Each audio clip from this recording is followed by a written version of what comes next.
Welcome to How to Save Your Marriage with Nicola Beer, a full show of tips and practical strategies to repair, rebuild, and strengthen your relationship. If you are currently stuck, wondering if your marriage can be saved, or you know you want to save it but don't know how to go about changing it, this show is for you. To book your free marriage strategy session with Nicola, get the free marriage ebook or donate. If you are enjoying the show and want to help keep it flowing, visit www.nicolabeer.com. Hi and welcome. I'm so happy you're here. Today I'm going to be talking about a very important topic, and that is depression. How to handle your husband's, wife's, girlfriend's, boyfriend depression. For the sake of ease, for the rest of the podcast, I'm just going to be referring to husband, wife, spouse. But of course, if you're one of the thousands that listen to this in a relationship that aren't married, then of course it still applies to you. So if your husband or wife suffers from depression, I know there will be days where you as a supporting partner may feel helpless or lost.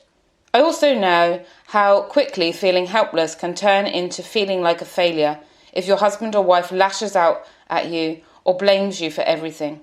I'm here to tell you that you are not alone in this journey. In this podcast, I will be sharing tips on how to deal with a spouse who suffers from depression and is constantly being negative, as well as many ways in which, as a supporting partner, you can reduce the impact your husband or wife's depression has on your relationship and family life. Before I get into my most successful tips when supporting a husband or wife with depression, I want to explain how difficult life can be when living with someone who has a mental health condition like depression. There is a general understanding that having depression means you are sad, quiet, withdrawn, and always feeling low. Whilst this can be the case for some, there are others who experience outbursts of frustration and anger, as well as blaming those around them. It is difficult to handle different emotions at the best of times. So when someone is not entirely in control of their emotions, it gets more complicated, especially if you find yourself at the receiving end of negative and aggressive behaviours. Symptoms of depression varies from person to person. From those that I've really supported over the years, it generally includes feeling a range of low feelings, sadness, tears, emotional stress, and a sense of worthlessness. Changes in appetite, either overeating or not eating at all, changes in sleeping patterns, lack of interest or motivation in doing things, feeling extremely tired, wanting to just sit on the sofa all day, watching TV or playing video games, experiencing anxiety or frustration and outbursts of anger, trouble thinking, concentrating or making decisions, frequent thoughts of death, including suicidal thoughts. These symptoms may also come and go and vary in intensity depending on the person, so I can totally understand how difficult it can be to be the main support for someone who is suffering from depression. I want to start by briefly explaining the ways that a partner suffering from depression can impact a relationship and family life. I actually started working with people in depression back in 2003, 17 years ago. I was a volunteer for the Samaritans, which is a emotional helpline in the UK, like an emotional distress line. And there I got to see how much depression not just affects that person, but it also affects the family. It's also really difficult to cope with having suicidal thoughts. Many people really scare themselves when they have those thoughts, and it is scary. And so it's so important to get support if you feel that that can benefit you, both for yourself and for the person suffering. So the first way it can really affect relationships is there's difficulty communicating. When it comes to mental health, it can be extremely hard for the person suffering to articulate their feelings or symptoms to someone else, especially if the other person isn't a professional or doesn't understand how to support them. Not being able to communicate can cause frustration and arguments between a couple and between a parent and a child, which in turn can push those around them further away. The person suffering from depression may also feel like a burden, which can cause them to isolate themselves, to keep themselves away from you. Lack of communication can be a huge issue in any relationship, but when you bring depression into the equation, it requires a much deeper level of sensitive communication to maintain a healthy relationship. And I just want to mention here as well that sometimes when relationships do go through struggles, or when individuals go through struggles in life, whether that's a loss of parents, an accident, financial loss, unemployment, health scares, they can all of a sudden feel numb, or even relationship problems. They can just feel numb. They cannot feel anything. They're not excited. They're not angry. They're just numb. And this is kind of like quite a negative kind of feeling, because it's just kind of numbing everything down. And this can be really difficult to deal with. It can be really hard for that person to feel, do I love my wife or husband or girlfriend, boyfriend? Do I want to be with them? Do I want to be in this job? Do I want to live in this city? I know when I went through depression, I've had it twice in my life, I really felt so confused. Where to go, what to do, who am I, what do I want? And then I had this like numbness. And it's actually a normal response. What happens is the psyche, as in our unconscious mind that's trying to love us and protect us, that makes our heart beat, our breath go in and out, it really wants to protect us. So what it does is it just kind of says, okay, this is too difficult to deal with. These emotions are too painful. These thoughts are too stressful. I'm just going to go numb. And we just numb. So I just wanted to highlight that there. So another way that it can affect the relationship is a lack of intimacy. Majority of people who suffer from depression report a lack of sex drive or desire to be intimate with their husband or wife. Understandably, this can have a huge negative impact on a relationship, as it can leave the partner feeling rejected, unattractive, and unwanted, even if they know that their partner is dealing with depression. Intimacy for some can be the make or break of a relationship, as it directly impacts both partners in different ways. It's important to note that all relationships have ups and downs, of course, but when it comes to sexual relationships, there is also the ups and downs in the bedroom. If it's consistent for a long period of time without any intimacy or the affection, now I count affection, hugging, holding hands, kissing on the cheeks, that is different to sex, isn't it? It's different to intimacy. Some people put the two together, and that is where the relationship can really come under trouble, because sometimes, yes, our sex drive can go up and down, but for the affection, if one person or both people need affection, you really want to make sure that that is still being consistently shown as much as possible, because no affection, no touch at all can really affect a person's self-esteem. In fact, sometimes the lack of intimacy can also be performance issues. I work with a lot of men to get back their sex drive in general, or to get back their sex drive with their wife, and this is where they've kind of got into a negative mindset. They then have performance issues, that gets them more into a negative mindset, feels worse about themselves, and then their drive just goes completely low. The next one is acting out. Sometimes when a person is going through a depression and does not know how to handle their emotions, they may begin to act out. They might start drinking excessively, get aggressive towards their husband or wife, start gambling their savings away, start behaving in a way that is totally out of character, like shutting their partner down, and there's so much more. But I got into a real rut in my relationship years ago now. I ended up drinking every night. I would work really long hours, exercise a lot in the morning, and then I would come home and just have a few drinks. And the few drinks was like 3 or 4 drinks, before long. And I would just literally just shut myself off. I didn't realise the damage that it was having on my relationship. I was kind of just like numbing myself, using alcohol to numb myself. My partner was going through his version of numbing and depressive state, and he was watching reruns of old movies on like a rubbish TV channel again and again, and he would be up till like 3 or 4 in the morning. So we started sleeping in separate bedrooms, and it just got worse and worse and worse. He wouldn't want to come and do anything with me. I felt like the times that I was happiest was when I was outside of the house doing things with other people. And then just this void got bigger and bigger and bigger and bigger. So it's good to address acting out in a loving, kind, supportive way. That's what I really believe. But that's from my personal experience. When I work with a couple or individual, of course, I help them to decide what is best for them. As a husband or wife, it can be really difficult witnessing your partner go through this, especially if the person suffering from depression is not willing to admit that they are suffering or seek professional help.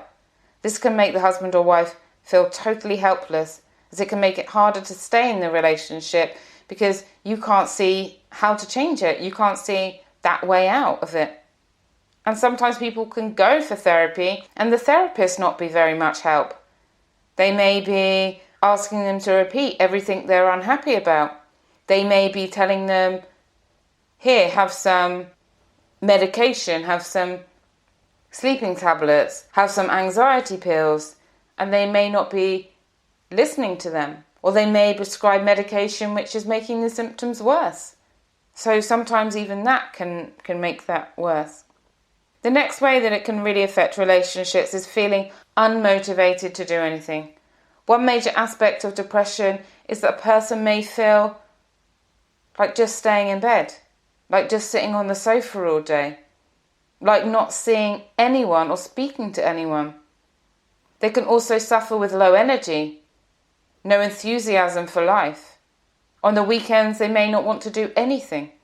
They may have no motivation in even clearing up and keeping the house clean and tidy. And this is a lot of pressure for one person to keep the family and relationship life going. This is where cracks will begin to show and where it will start to take its toll on the whole family. This can be especially difficult if a person develops depression after years of marriage, where they were previously upbeat, ambitious, and had great plans for life and for their family's future. For a husband or wife to have to adapt to their partner's condition can be difficult, and many may struggle to adjust to the new ways of life and question, when is it going to change? How long is it going to be like this? The last thing I wanted to mention here about the relationship and how things can change and shift and become very difficult when dealing with a partner who has depression is where they blame you for their unhappiness. They may share that the relationship is making them unhappy. Your tone of voice is making them unhappy, and the way you speak is making them unhappy, or your behaviour is making them unhappy, or the children are making them unhappy. And this is really difficult to know, okay, is the relationship and family life the real problem, or is it their depression? It may be hard for you to know that, it may be hard for them to know that. I definitely recommend getting support if this is your situation, because you want to make sure that it doesn't carry on with that uncertainty, that ambiguity, that confusion. It's not going to help the relationship at all. Getting into some actions, changing some things is the only way to know whether it's just that they're not in a good place right now, or if the relationship needs some fundamental keys to making it better. I highly recommend as well leaving emotional decisions when one of you or both of you is in a heightened emotional state. It's far better to do what you can to support one another, get through this, and then once things seem a bit more normal, to assess the relationship. So now that I've covered the possible impacts of depression on a relationship, I would like to talk about how a husband or wife can best support their spouse who is suffering from depression. The first thing is to really take time to learn. Depression is something that is hard to understand if you have not experienced it yourself personally. as it is, like many other health conditions, difficult to see on the outside. Research is key. It is vital that a supporting spouse educates themselves on depression and how it affects people. There are also many case studies online from partners who are supporting their husband and wife go through depression, which can help to learn what methods of treatment there is available, as well as giving it a better insight into life with someone who is suffering from depression. This will also help to understand the outbursts of anger and negativity that a person can go through when supporting a spouse. Understanding is the first key to changing anything in our lives.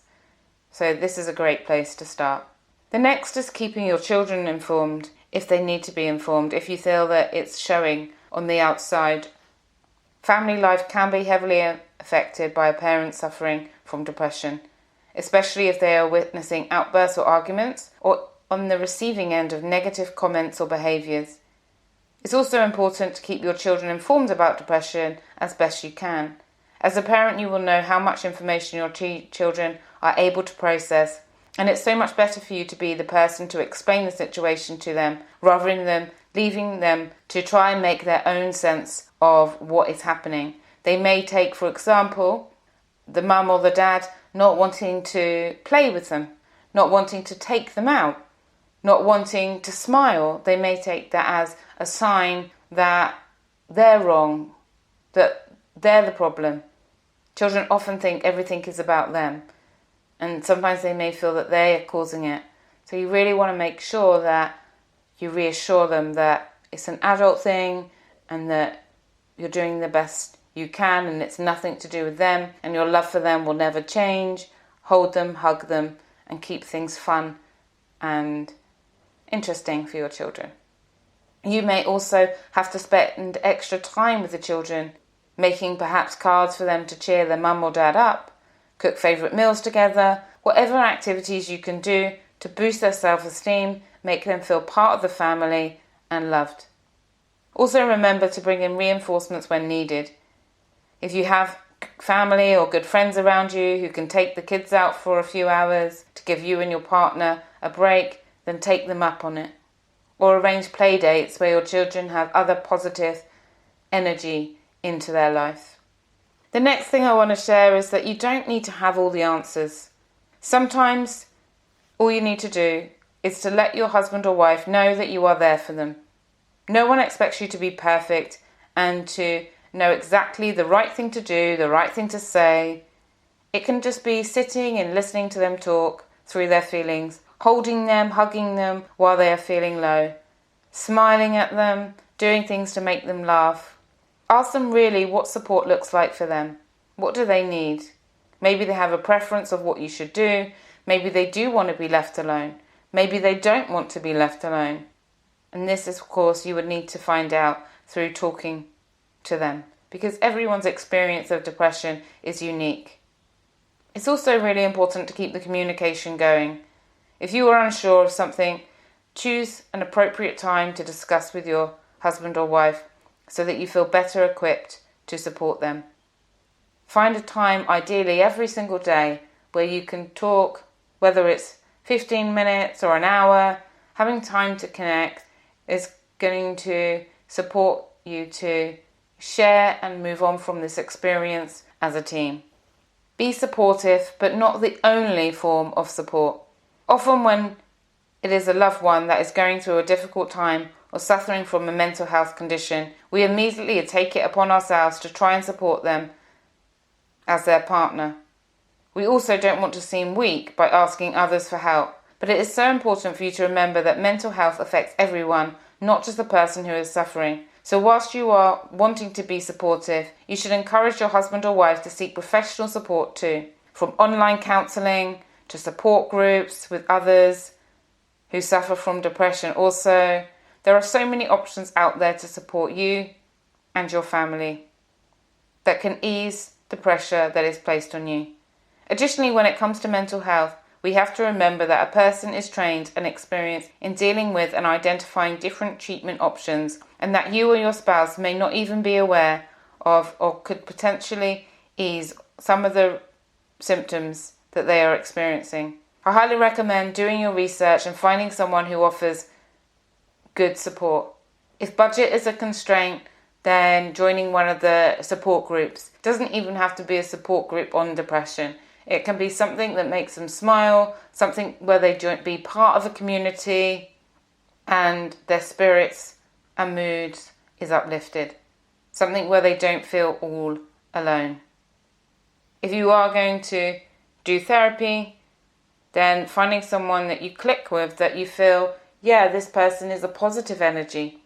This is a positive experience. Take care of yourself too. It's easy to forget that you may also need support as much as your partner does. The kind of support that you get is completely up to you. It may be speaking to family or friends. It may be more practical support with cleaning and cooking at home. However, it's beneficial to remember that there is a lot of support out there if you desire it.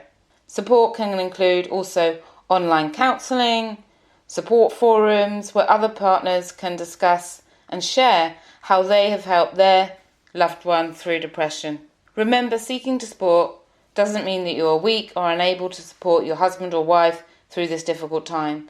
It just means you will get the best support you need in order to be the most supportive spouse that you can be. When people take on everything, they also can fall into depression, and that would be terrible for you and for any children and everyone in the whole home. So if you really feel that you are struggling and it's getting you down and you're also starting to have depression, then look at what else you can do to support yourself. And if you're tired of talking or you're not the kind of person that likes to talk and share, then another great way to boost your own mood is the essential 4 things. Good nutrition, it really doesn't make a difference to our mood. Good sleep, making sure you're doing everything you can to get into a good sleep routine. Time off, time where you're just giving yourself time to do nothing, to not think, to not have to look after someone else, to enjoy yourself, to smile, to watch something that makes you feel good, do something that makes you feel good. And then exercise. Exercise has exactly the same effect that antidepressant drugs do on the serotonin levels and what happens in the chemistry of our body. So exercising is a great way to really take care of yourself.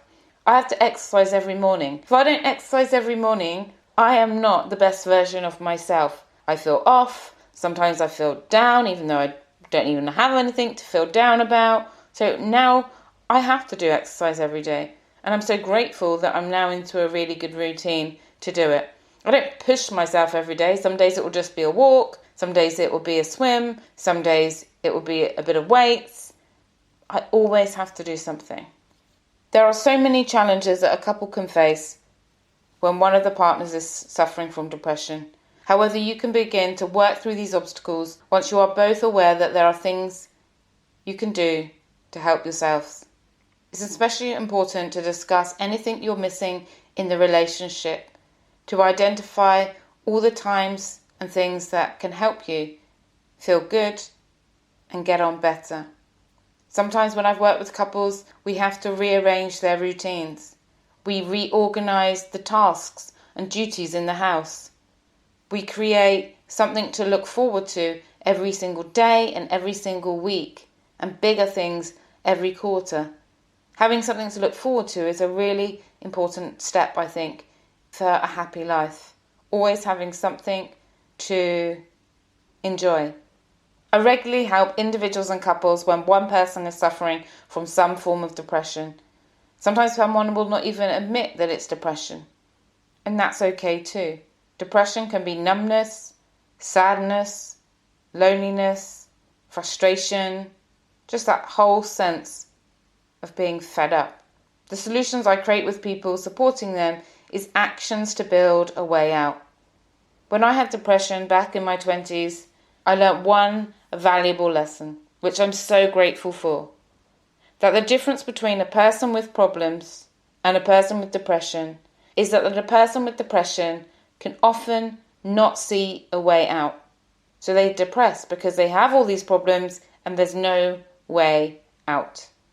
And the person with problems is down, is fed up, but they can see a way out. So whatever you're going through right now, it's really key to take steps to build a way out, to discover a way out, to find that way out.